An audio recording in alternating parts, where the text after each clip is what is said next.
Hello, everyone, and welcome to Talk Nerdy. Today is Monday, July 21st, 2025, and I'm the host of the show, Dr. Cara Santa Maria.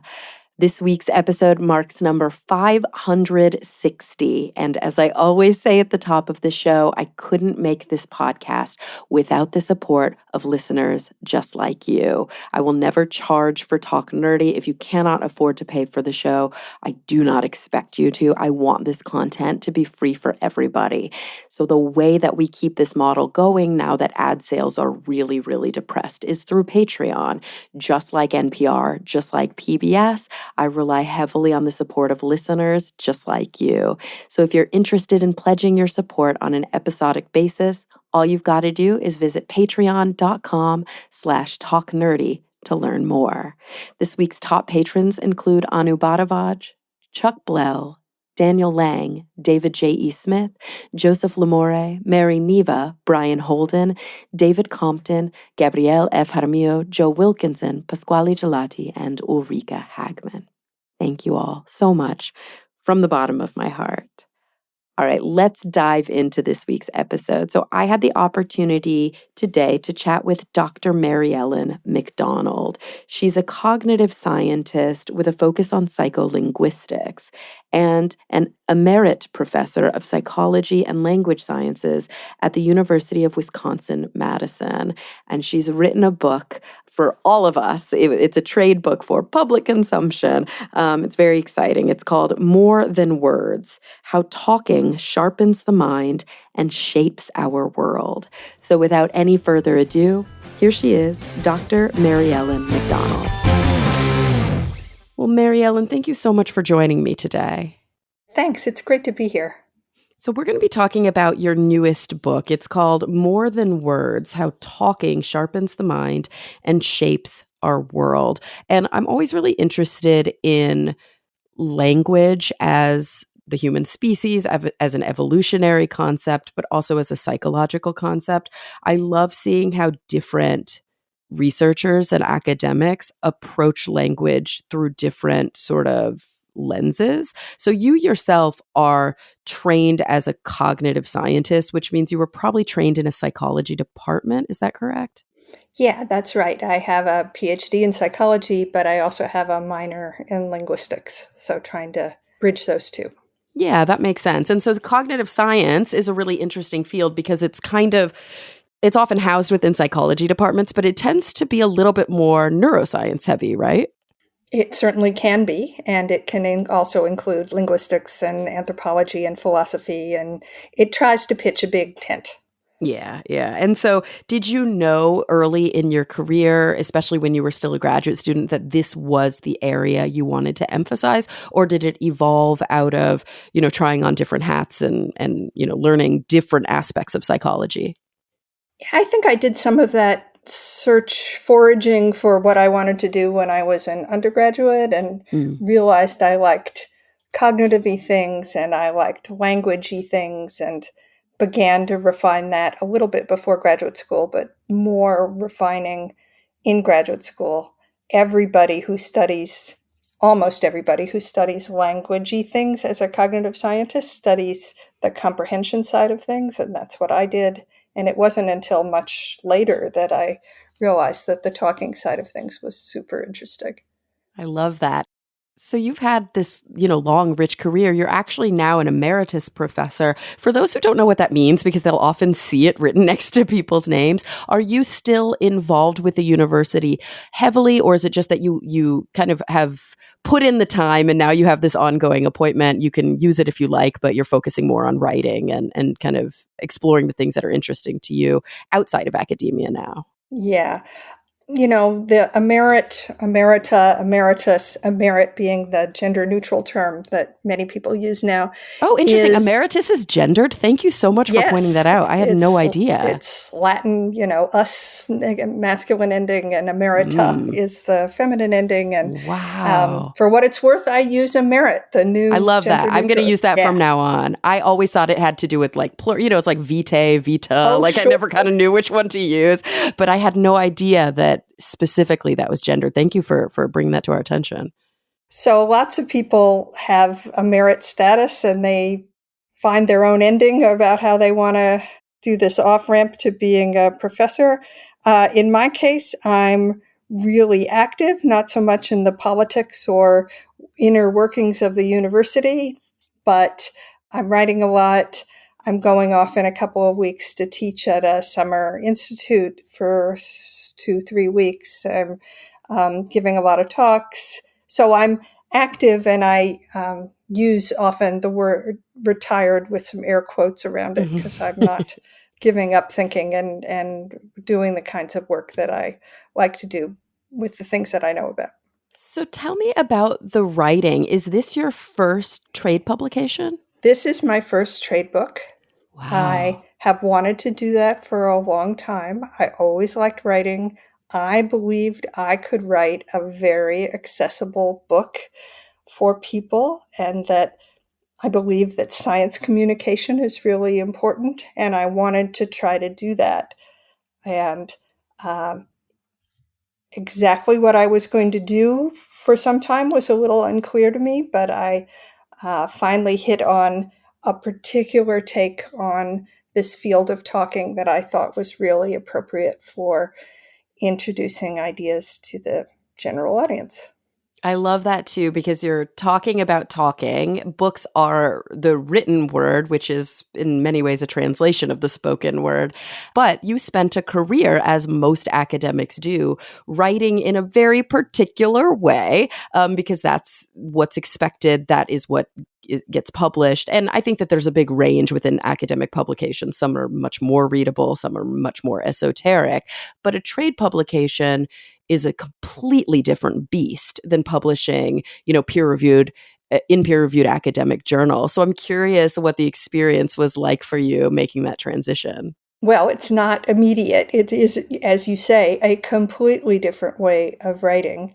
And I found that I would start off really well, and then I would just sort of drift into the old academic ease, and I'd have to go back and look at it and say, oh my God, this is not what I want to be doing here. But I've always loved writing, and I thought I really wanted the challenge of trying to do a new style of writing that was not like the academic writing that I had done. And it's turned out to be really fun. I love that. And obviously there's the self-editing along the way, but that's also why we are always so lucky to work with amazing editors, because they can help keep us honest as well. Mm-hmm.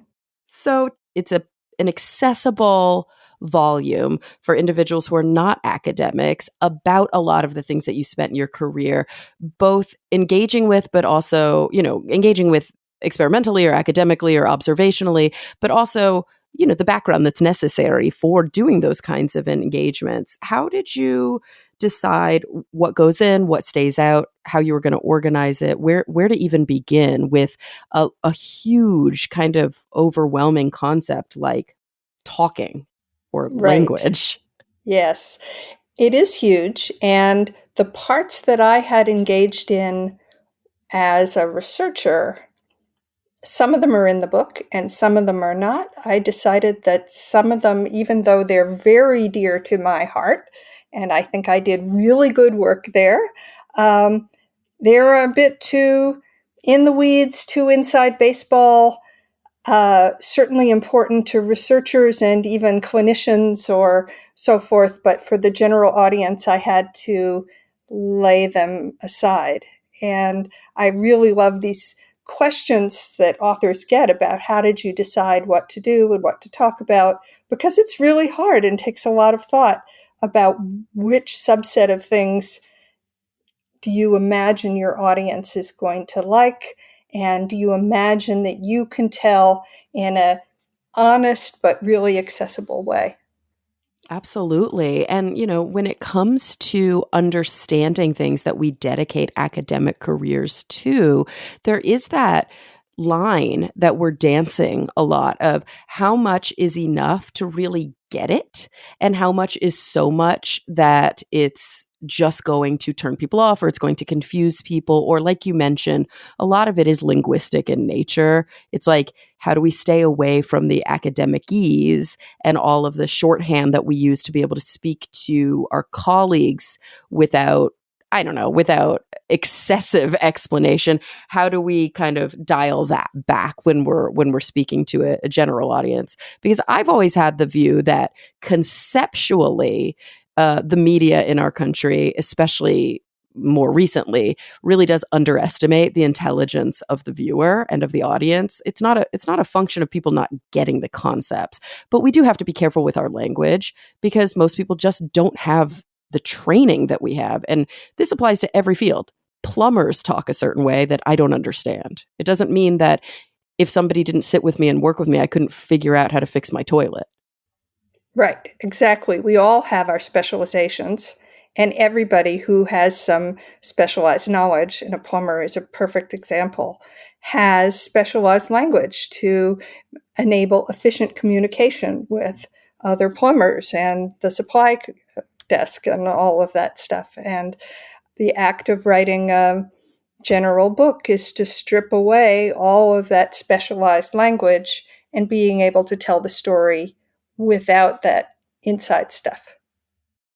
How has actually physically talking, I guess, not influence, but was it a part of your writing process? I know I've been thinking about doing more writing lately, and in working with a publisher that I've been speaking to, she was like, you should just dictate. You talk for a living. It's easier for you to just say the things that are on your mind, and then you can work with the words once they're on the page.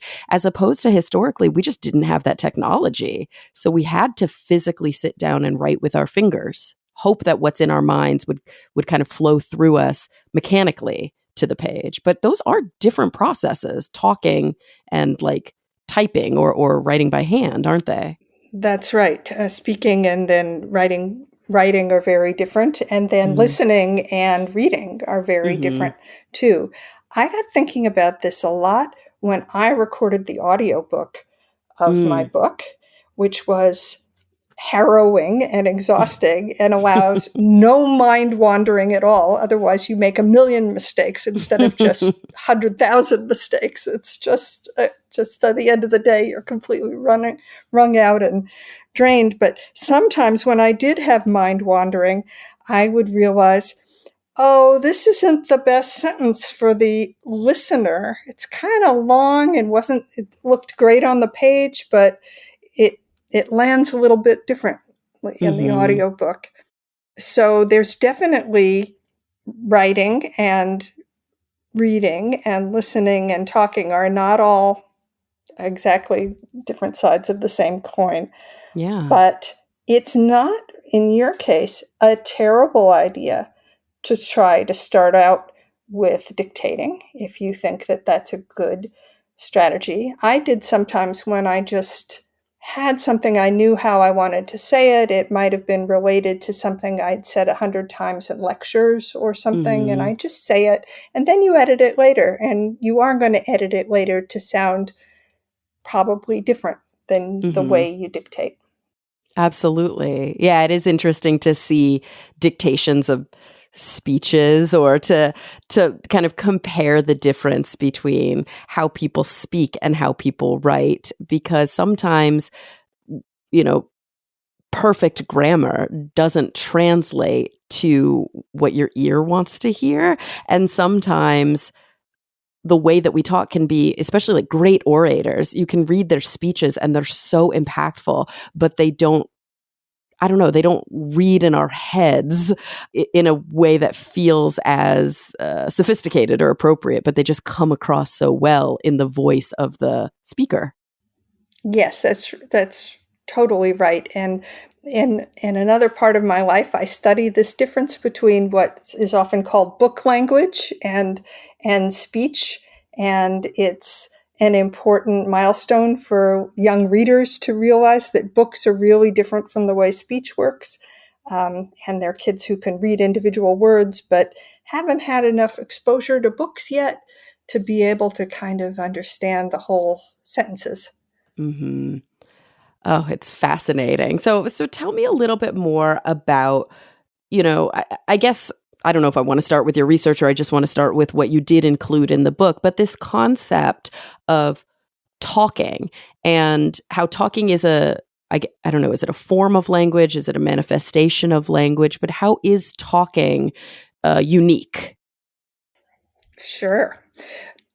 Talking is, and I use the word talking to refer to speaking and all forms of writing, typing, handwriting, and also signing in a sign language. And so the technical term in my research is language production. But talk, that's not such a great term for a general audience book, so I use talking. Talking is the mental process that converts an internal idea or desire, like you want somebody to pass the salt or you want to express an opinion, that internal goal into something that is an overt signal that other people can perceive. And it's an incredibly difficult transformation, this internal idea into some action. And it has all these hidden consequences that I decided to emphasize in the book because they're really hidden. When we talk to somebody, we're usually focused on the effects it has on the person perceiving us, listening to us. Are they understanding us? Do they like us? And all of that. And we don't usually recognize that talking has some really interesting and important positive effects on the person doing the talking. Is it because of things like prosody of language and facial expressions, the types of things that just don't, I shouldn't say don't translate, but aren't even present when it comes to like the written word? Obviously, there's all that prosody and stuff and facial expressions in speech that are only approximated in punctuation and so forth in the written word. But the thesis I was trying to push in the book was that all of these forms, writing, talking, signing in a sign language, have some key things that are common between them. And those processes end up having really important benefits, cognitive benefits to people, like sharpening our attention, regulate our emotions, help us maintain and pursue our goals, and boost learning, other things. And so I thought that these were a way to introduce people to how the talking works and why it has all of these hidden consequences that go way beyond our ability to communicate with each other. I've heard about, I have a PhD in psychology as well, but mine is clinical. So it's, much more on the therapeutic applied side. I've obviously been exposed to some cognitive science and cognitive psychology training, though it's definitely not, was definitely not my area of emphasis. And I cannot claim that everything stuck. But I definitely remember learning about or hearing about theories that, and I think theory is a good word to use here, but theories that really language is thought, or at least it fundamentally changed our ability to think in terms of self and other, to think in terms of object and subject.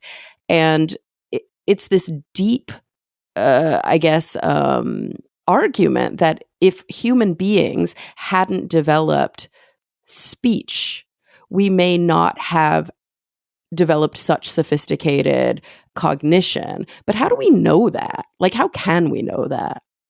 Well, these are deeply complicated issues that a lot of people continue to debate. I'll just say my own impression here, or belief here, that you definitely can have thought without language. And I give some examples in the book, but language so pervades humans' lives that it's easy to see, I think, or at least have the intuition that most complicated thoughts have language associated with them for most people. Okay. Now, to your question about how would we know this, I think it's a great question. And the way I tried to get at it was to think about the kinds of communication abilities that non-humans, like monkeys and apes and dogs, have, and what is and isn't similar between them and us humans who are talkers. What I observed was that there are many, many species in the wild who eavesdrop on the calls of other species. And so chickadees in your backyard have a call that indicates danger. And there are other animals who are not chickadees who can't make those calls and nonetheless have learned to pay attention to the call to improve their survival. And so we see over and over again that animals can comprehend, if you like, signals from other species. Researchers who tried to get animals such as dogs and various primates like bonobos or chimpanzees to understand language had some success in getting them to understand some amount of human language. And I see that as building on the instincts that these species already have to learn the signals of another species. Right. We So have so much, I mean, as mammals, we have a lot of conserved, not just molecular information, but also actual architecture in our brains, right? So there is that thing that we can't put our finger on that says humans did this, whereas our closest relatives, chimpanzees, didn't, or they have a version of it, but it's not, the same. But there is something in the chimpanzee brain that is so similar to the human brain that exactly what you described can happen. They can observe human speech and, they can react to human speech. And they can react to it in non-trivial ways. Some people have estimated that after thousands and thousands of hours of training, a primate that's similar to a chimpanzee called a bonobo, a couple of one, maybe two bonobos have been able to understand human language that's about at the level of a 2-year-old. So that's not nothing, and is a huge feat. We've seen gorillas use sign language, like in a pretty, maybe it's more describing objects, like noun heavy sign language, but still, I have a friend whose dog knows the name of his toys. Like she can literally say, go get the fox, and it gets the fox, not the dog. Yeah, it's amazing. That's right. And dogs are very good learners of nouns. And the champion dog learner, her name was Chaser, and she knew over 1,000 toy names. It's incredible. But Chaser and the bonobos, who understand quite a bit of language, do not themselves speak.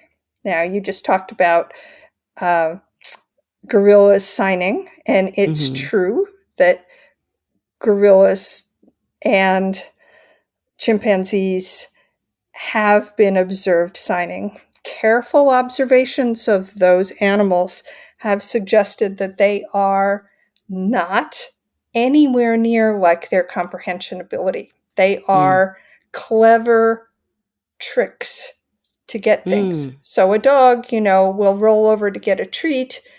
In the case of the bonobos or gorillas, will sign to get something. And there's a different sign for each kind of desire, whether it's outdoor time or an apple or an orange or so forth. So they do learn to make signs, but they don't say anything with them that's not getting what desire they want. It's very goal-oriented. Yeah, yes, very goal-oriented. And it's funny because on the one hand, we can talk about young children and say that early on, a lot of their speech is also similar to, I want milk, I'm tired, I'm whatever, but not really, because they also babble and they play with grammar. And there's all sorts of speech that doesn't feel purposeful in infants. That's right. And as they get to be able to string some words together, they start narrating their little lives. I'm eating Mm-hmm. apple, and oh, it's yummy. And they're like the play-by-play and the color commentary there. And that is completely unlike what the goal-oriented behavior of the non-human species is. So we see comprehension abilities across several species, and indeed a lot of pressure and evolutionary history of eavesdropping and paying attention to other species signals, but only we do the talking. And so only we reap these cognitive benefits that are specifically from this mental ability to turn an idea into a novel string of sounds or letters or whatever it is that somebody else can perceive. So is this a chicken and egg situation? Like, is it a correlation not implying causation? Or do we know for a fact that the language ability is what shapes us cognitively, and not that we are cognitively capable of language because we're already at that level in our thought? Yeah.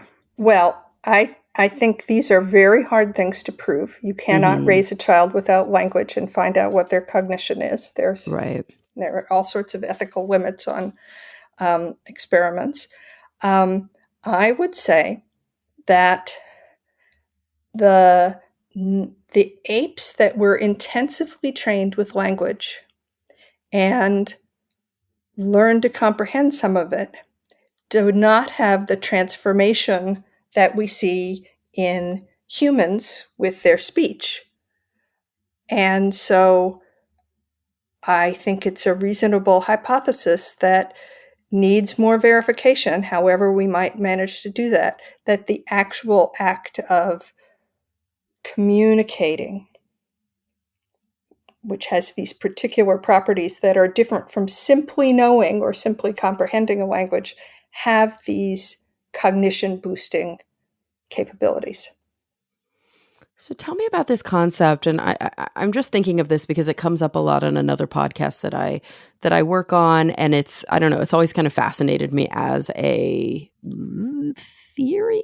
I'm going to call it a theory. This idea of embodied cognition, this idea that sort of part of language, especially spoken language, is not just saying the names of objects, going, table, computer, fox, water, but then saying, the water is on the table, because we see these types of forms of words describing deep, complicated concepts, like I am imbued with sadness, or, he's below me at work, or, like these weird ways that we use these terms that aren't always about something's position in space. Right. So we stretch our language and use metaphorical extensions that reflect the way our bodies interact in the world. We definitely use our seeing abilities and hearing abilities and reaching abilities that are shaped by what scientists call affordances. When we look at a cup, we're seeing and reaching for it. We are processing that information in a way that's going to be useful for what we want to do with it, like pick it up and drink from it. And so the embodied language story is that our language is also similarly influenced by the way our bodies interact in the world. And so we extend our descriptions of things like above and below to metaphorical things like somebody is below me in the chain of command or something like that. They're not physically below, but we've extended this very important physical concept of above and below into these other metaphors. These prepositions, they're both, I guess, literal and metaphorical, but they also apply to things that are harder, I guess, that are less tangible, like time, right? Like I can put apples on a table and I can say this apple comes before this apple, that apple comes after that apple, but I can also say, I'll see you before dinner, which is an interesting idea that I can think of time in that way and use prepositions to describe the arrow of time. That's right. And that example is so nice because it brings up the tension between two ways of thinking about the chicken and egg of language influencing and being influenced. So we say, I'll see you before dinner. And that could be an example of how the body is creating metaphors from us about something coming first, right next to us, and then farther in the future. And so that might be an example of embodied language use and cognition. On the other hand, there are other languages in the world that wouldn't use the before and after kinds of metaphors and conceive of time in completely different ways. And so, yet we all have the same body and we all have the same affordances of picking up a stick or a cup or whatever. And so that's a case of where other cultures and languages might conceptualize time in a very different way. And so that's not a case of embodied cognition necessarily. So I would say that there are tensions there between how our language works on as we think and how we also perceive the world with other aspects of our cognition, like visual perception and moving around and reaching and all of that. And I wouldn't expect one theory there to be completely right and the other completely wrong. It also, I think, goes to show how deeply important it is to have that sort of multicultural and inclusive and diverse perspective when engaging in research on so many topics that, obviously historically, when we look to the literature that had a very, Western, male, Protestant, Eurocentric, heteronormative bent, it was sort of like, this is what is, and everything I'm going to describe is going to have almost like an essentialist quality to it. Like, we are just this way because that's how God made us, or we are just this way because clearly we evolved in that direction. And then obviously, some researchers went, wait a minute, we're not all this way. Like, I'm here, and as a woman, I'm not this way. Or like this person over here who grew up in this culture and this society does it wildly differently. And yet, like you said, we're all using language and we all have brains. So having that sort of broad perspective and seeing the differences, I can imagine, is in some ways almost more informative than noticing just the things that are somewhat universal. That's right. And that is why it is important to look in different cultures and different languages to understand all of these questions that we've been talking about. So how does a cognitive scientist, somebody who, works in linguistics, look into different languages, especially if, maybe you're lucky enough to be a polyglot, but, myself, I speak English only. I wish I spoke other languages. I desperately try to speak Spanish, but I speak it very poorly. And I should be a native speaker because my mother's a native speaker. But is it about talking to researchers in these other cultures and these other languages and hearing their perspectives and collaborating with them? Or do you feel the need to sort of experience it yourself as well? So I've studied talking in, I think, 6 languages, Mm-hmm. of which I speak fluently 1, English. Okay. And I've done it all through having collaborators with similar interests who were native speakers of those other languages. And I found the whole experience really valuable and humbling and amazing to see how other languages conveyed the same idea with wildly different word orders and had these other options or didn't have options that seem so essential in English. And that is such fun and so eye-opening and also hard, but is really interesting, I think. Oh, absolutely. I'm going to ask a question that might feel like it's out of left field, but hopefully it opens up an important part of an important conversation about something that you write about quite a bit. I've spoken more recently. I don't remember if I've actually covered it here on Talk Nerdy, but definitely on the other podcast I work on, The Skeptic's Guide to the Universe. I've recently covered a lot of stories about aphantasia, right? An inability to, or a lacking of a mind's eye, and an inability to be able to conjure imagery, or maybe not an inability, but a different ability to conjure imagery in one's mind. There's an analog to that when it comes to speech. There's, this concept of the inner voice. I can look at a book and I can read the words out loud in my head and not move my mouth. I can also, and I shouldn't say can, but do also constantly narrate things in my mind, whether I'm replaying old memories or planning my next steps, rehearsing certain things. There, my mind is rarely quiet, but there are people out there who don't have an inner voice, aren't there? Yes, there are. And it's always amazing to those of us, you and I, who have that so constantly. But they report not having an inner voice, and they report not hearing a voice when they're reading to themselves. And some estimates suggest that it's as much as 20% of the U.S. population. I don't know of any research in other cultures or countries. And it is a really amazing and understudied so far question about how these people's language and cognition are working, and whether, like with aphantasia, the visual imagery one, there's a continuum. That one is more studied, and some people have really rich visual imagery, and some people have a moderate amount and then less and less.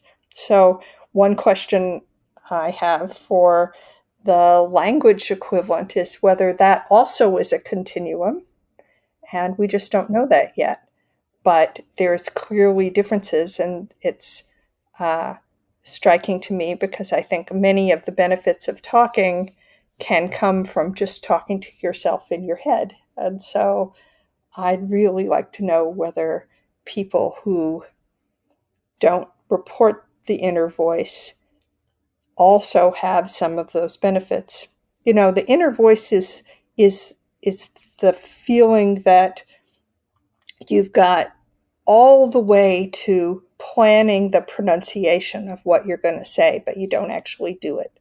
And I wonder whether these people who don't have an inner voice have something that falls a little short of that. So they don't have a little voice in their head, but they still have some inner language planning that also could be conveying benefits of talking, but we just don't know yet. It's fascinating. As we were talking about this, I was looking on a Reddit thread about inner monologue, and there was a poster who says, I can't see visually. Like I have both aphantasia and no inner monologue. So they're saying I can't see visually inside my head. And at the same time, I have absolutely no inner monologue. This is interesting because I know a lot of you probably have an inner monologue and some have a strong one, but I'm watching a video about someone like me. They could see, but they don't have the inner monologue. And then they're like, anybody else have both? And there's a commenter who replies and says, I have a silent inner monologue. So like words running through my head, but no audio, but constant word-based thoughts. Yeah. And then somebody else said, same. I think in words, but I can't see them and I can't hear them. And then, of course, it's fascinating because other people are like, well, how can you think but not hear yourself think? And they're like, I don't know. I just do. Yeah. It's like, it's hard to even describe it because we're using words and visuals to describe it. And I love this. Another person says, then what form do the words take to your consciousness? Like, what a deep and also complex question. Yeah. Yeah, that's so great. It actually aligns pretty well with the way researchers think talking works. That is, we start with our goal of what it is we want to say, the idea or desire. And the next thing we do is try to get the words for it. And though I don't really make a lot about this in the book because I'm trying to keep it accessible. But most researchers think that the first thing you do is you get the words but not connected to their pronunciation yet. Oh. And then later, is in a few milliseconds later, but later, the pronunciation is getting planned right as you're about to say it out loud. And for most of us, it seems like that pronunciation is getting planned and is perceivable in our head, even if you don't say it out loud. And possibly, and this is really speculative, maybe those people who claim to think in words but don't hear or see anything are getting this early word representation Mm-hmm. and not the full pronunciation. Right. Yeah. And maybe that's the disconnect of the hearing part, is that lack of pronunciation. Oh, it's fascinating. I've always, this is going to sound so weird, but like I would love to be studied as a very hyperverbal person. Like I'm a talker by trade, right? I'm a therapist, but I also podcast and have been for over 10 years. I used to work in television. I interview people for a living. I talk a lot, and I notice that in my personal life there's always commentary on my expressiveness. I have a thought, I can verbalize it very readily. I don't find myself struggling to find the right words very often. And sometimes when I'm engaging in conversation with folks who have high levels of anxiety or who are probably somewhere in that speculative uh I guess flowchart that you just described, where I can see them attempting to make a point and they're just really struggling to find the right words. And there's all these silences and all these, no, that's not quite right. And wait, I'm off here and I'm not saying what I'm trying to say, and please bear with me.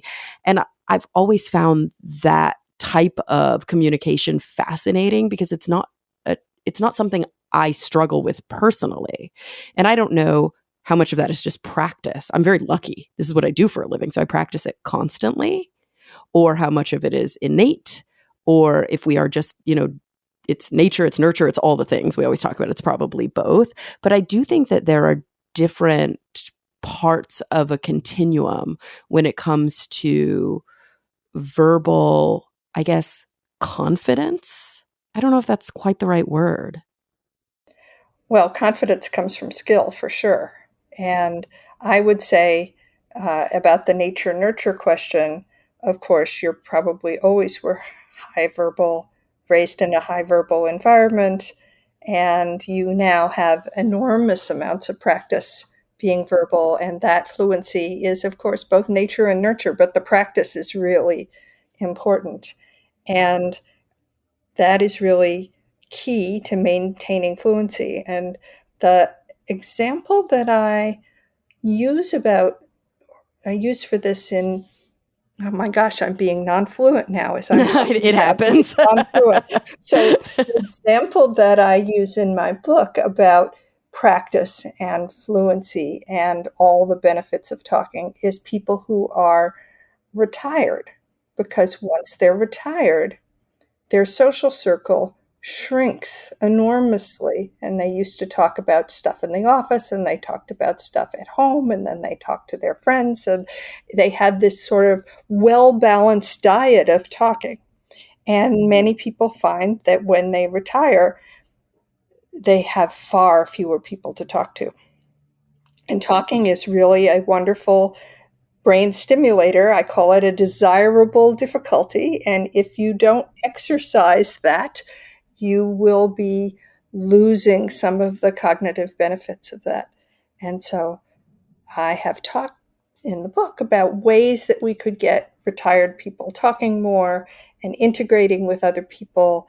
And there's a lot of good data about having a good social network and lots of talking is really important for staving off dementia Ah, and other kinds of cognitive decline. And our culture isn't really set up to let those people keep interacting and talking. absolutely. I mean, and it's so sad to think about because talking is not something that requires any sort of complicated, durable medical equipment. And it's not something that is expensive. It's funny because when you were first saying that, I was like, just another kind of mark in the column of why therapy is beneficial, right? Yes. Because like speaking during therapy is really, really important. But therapy can be quite expensive and it is inaccessible for a lot of people. But just talking to your friends, your neighbors, your dog, I mean, these things are helpful. Yourself out loud, these are helpful things. Right. That's right. They're all helpful. And so just mentioning therapy, therapists often tell clients to keep a journal, and the therapist is never going to read the journal. So why say it? Because the act of talking it, the act of writing it down is extremely helpful for the talker. Another kind of, I think this is related, but not because it's all related, but not. But when we were talking about fluency, sometimes when my friends ask me like, how do you, how do you know all those words? Or like, how do you speak in this way that you do? And I always say, I read a lot. Like that's always my answer. But of course I do practice at my job. I speak a lot too. But reading does translate, doesn't it? I mean, we've been talking so long about how talking out loud affects our cognition, but reading improves our ability to talk, does it not? Am I mistaken? Absolutely. It does. We learn so most high school students, it is estimated, come out with about knowing 50,000 words, the vast majority of which came from learning to read and from reading over the years.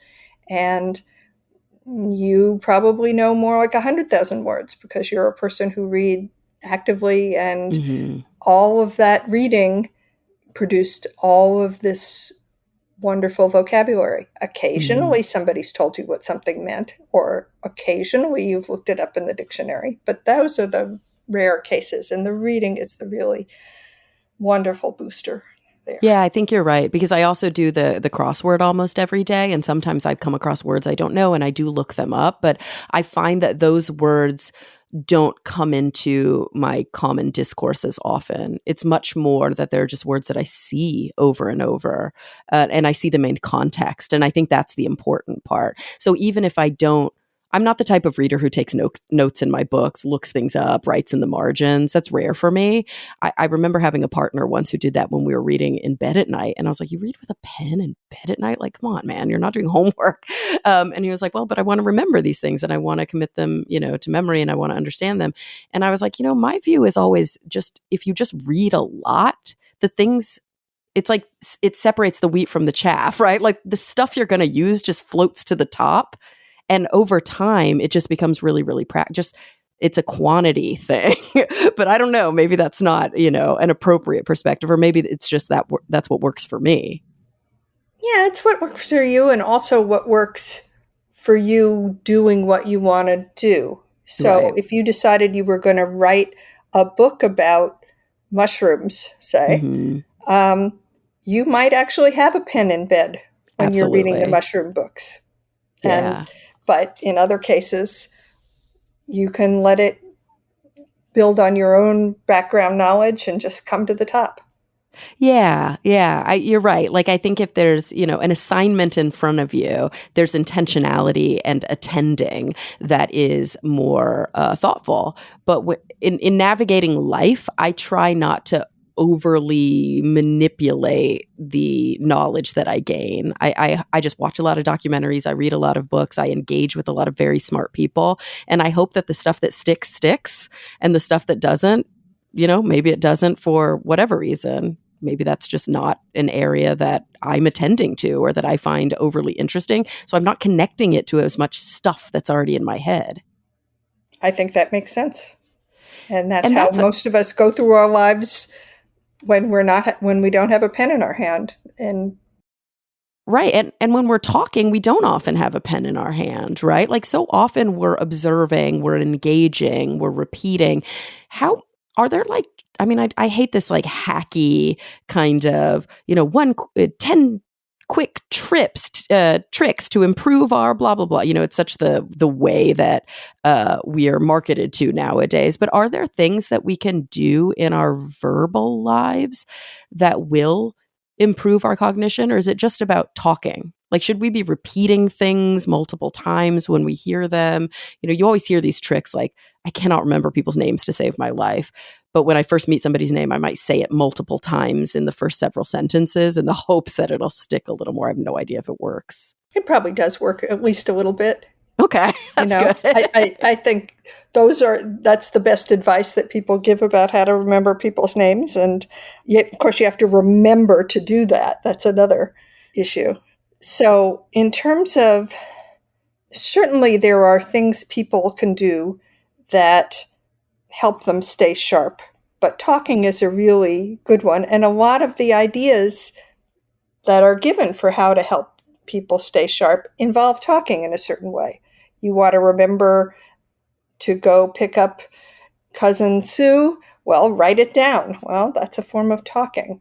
Mm-hmm. It's a writing. And writing down a grocery list, even if you forget the list at home, actually increases the chances that you'll remember the things that are on the list, because the act of writing it down is a solidifying exercise. Yeah, that's why we study with note cards. And it's also even just verbalizing, not writing down. I mean, how often does somebody say, remember this number, $72.61. And you're like, okay. And you literally out loud go $72.61, Yep. $72.61, $72.61. That's right. Because you know that if you don't say it out loud, it's not going to stick as well.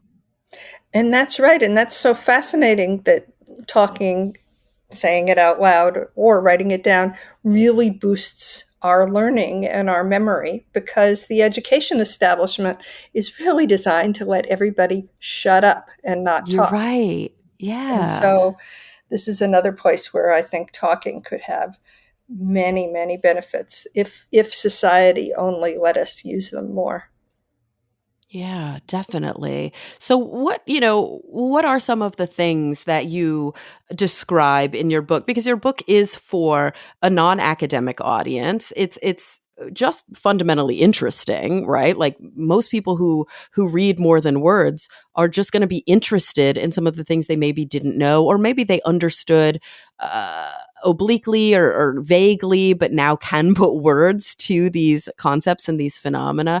But is there news you can use in your book? Are there things that people can take away and say, I'm going to now try and do this more in an effort to improve my cognition or stay more cognitively nimble as I age, as I retire? Definitely. So talking helps us find things on your messy desk. There's some evidence if you said like keys, as you are looking for your keys, you might find your keys a bit faster. And that's probably because in order to say the word keys, you're forming in your mind an image of your own keys. And that image is helping you look at your mess on the desk and spot what it is you're looking for. Talking also helps people keep their goals. So writing exercises about why it's important to do something, or even saying it's important to get this report done by tomorrow afternoon in time for the meeting, and why it's important. Many studies show that those saying that is important for perseverance. Talking helps you regulate emotions. So if often people can say, oh, I'm so upset, but they're not really clear exactly what it is. Are they angry? Are they disappointed? Are they scared? And the act of doing the work of naming exactly what it is they're feeling, and you can see therapy here as a great I was example. like, I can attest to this with my giant feelings wheel that I use all the time. Exactly. Brings clarity, and you're not just this swirling mess of upset where you don't quite know what to do, and you realize, oh, I'm scared about what's going to happen now. And so then, now that you've got that, well, that helps you kind of regulate it and figure out how to do something about it rather than just fight or flight, not well thought out activity. Yeah, instead of just being reactionary. And if you have time, I have a last one I'd love to give you about parenting. So, parents are told all the time now about how important it is to talk to your kids, that kids need a lot of language in order to be able to be ready for school and all of that. And what they haven't heard, nobody's told them, is that the kids' own talking is at least as important as the number of words that are hitting them from other people talking to them. And this has really important parenting consequences, because if it's only words that the kid needs to hear, then yeah, the parent could talk to them, or they could be handed an iPad and watch a YouTube video, and they'd be talking on that, or they could be sat down in front of the TV and they'd be talking on that. But And that as would be long as one it's, way. yes, as long as Yeah. it's child appropriate, they're all words coming in. But once you realize it's the child's own talking that is also so important, possibly even more important than the amount of words they hear, then all of those parenting choices really hit differently. Because if they're being handed a iPad or they're being set down in front of the TV, there's no opportunity for the kid to talk themselves. The parents don't talk to them, the kids don't talk, and it's a lot of time in which talking is not being done. And that talking is so crucial for their development. So, understanding the benefit of talking definitely can help you find your keys a little faster, but really has these big implications, for example, in learning, in parenting, and in retaining cognition in old age. It's fascinating. If you have the time, I have one more question, if you don't mind. And if this is an area of inquiry that like either doesn't interest you or you don't have the background, totally fine. But I have to say, coming at not just like my academic research, but also my clinical work and just my experiences in life through a very deeply like social justice oriented lens, and with an especially strong interest in feminism, in patriarchy, in exactly what you mentioned. I mean, I love that we started with this conversation about gendered language and now coming back to it. I firmly believe that there are deep societal differences in how our boys and our girls are raised, which translates to differences in how, our us as women and men engage with the same gender, with the opposite gender, just across the board. Now, we're all raised in a patriarchy. It's the water we swim in. Some people can see it. Some people don't have to see it because of, whatever you want to call it, their privilege. I don't think there's anything essentialist about a boy's brain or a man's brain that changes his verbal capabilities, but I do think that we very often see the effects of a lifetime of exposure to different expectations on girls and boys.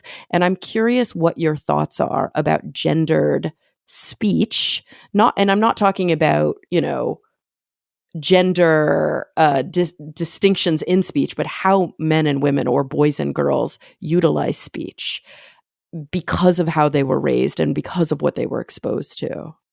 So, I think this is just a fascinating area, Mm-hmm. and I think there's a lot of research at different points along the way. So, for Mm-hmm. example, and these are not studies I've done myself, but there are studies of babies who are wrapped in gender neutral, wearing white or whatever, and nobody Mm-hmm. knows whether it's a boy baby or a girl baby, and people talk to those babies differently depending on Yeah. whether they're told it's a boy or a girl, also handle them differently. Um, I remember when my daughter was in preschool that she got all sorts of praise from the preschool teachers who should have known better when she wore a dress. Yeah. Because she was so And pretty. Look how pretty you look. absolutely. And Yeah. when You're so she wore some sweet. leggings and all of that stuff, she did not get that stuff. She had a fixation for about a year of, I have to wear a dress all the time. She had no idea why she was doing it, but it was absolutely as far as I could tell in this anecdotal experience, coming from the amount of attention she was getting when she was wearing a dress. She's a very firm feminist now and occasionally wears dresses. Right, but she was But trained. She got she was trained. positive reinforcement when she wore dresses. Absolutely. Yes. And so my husband did this work about the kinds of words that are in books for little boys versus books for little girls. And the girl books have all sorts of things about comforting and snuggling and being nice to people, and the boys are all going out about doing adventures. And so the publishing industry for the books, not 100%, of course, but the biases of the books are such to reinforce all the gender stereotypes, even for a family who might not be trying to use that kind of language themselves. If they check out those sort of mainstream books out of the library for kids, those books will tend to be reinforcing those stereotypes as well. Yeah.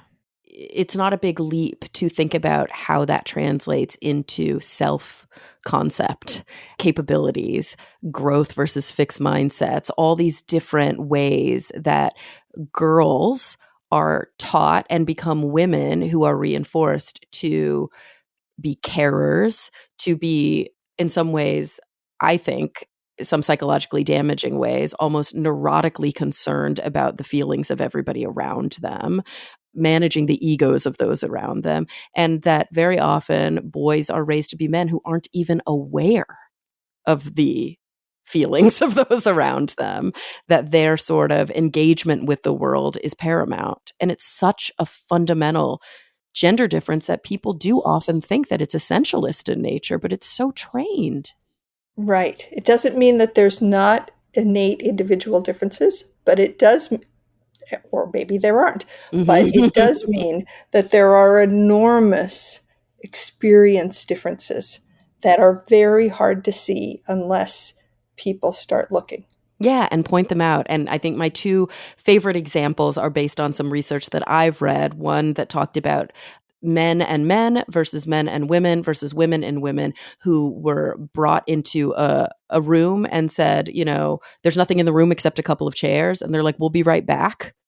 And then the whole experiment is just them waiting, right? And so the men sit down next to the other men, side by side, looking forward, and they engage to each other that way. Whereas the women and the men and the women and the women face each other in the chairs. And it's a fascinating look at and I'm not saying all of them do it, but that's what was normative in the study. And another study that I remember reading about talked about the characters that you see printed on little kids' clothing when you go to a store. And, you know, just like you said, the language in their books affects them. Little girls' clothing have, you know, llamas and chicks and bunny rabbits on them. And little boys' clothing have sharks and bears and dinosaurs on them. And we can look at that in a, I think, kind way and say, oh yeah, they're tougher or they're softer. But we can also look at it in a, I think, a more extreme way and say little girls' clothing are printed with prey animals and little boys' clothing are printed with predators. And like, what does that say about all of these different concepts of how we raise our boys and girls? And language has to be a part of that conversation. It has to be. And it is. Yeah. And I'm glad that researchers like yourself throughout your career did focus on those kinds of things, and that you worked with colleagues who did. It sounds like even your husband, who is doing a lot of work in that area. That's fascinating. Yes, I think there's a lot of work to be done here, and a lot of work that is done that isn't really well known outside of research.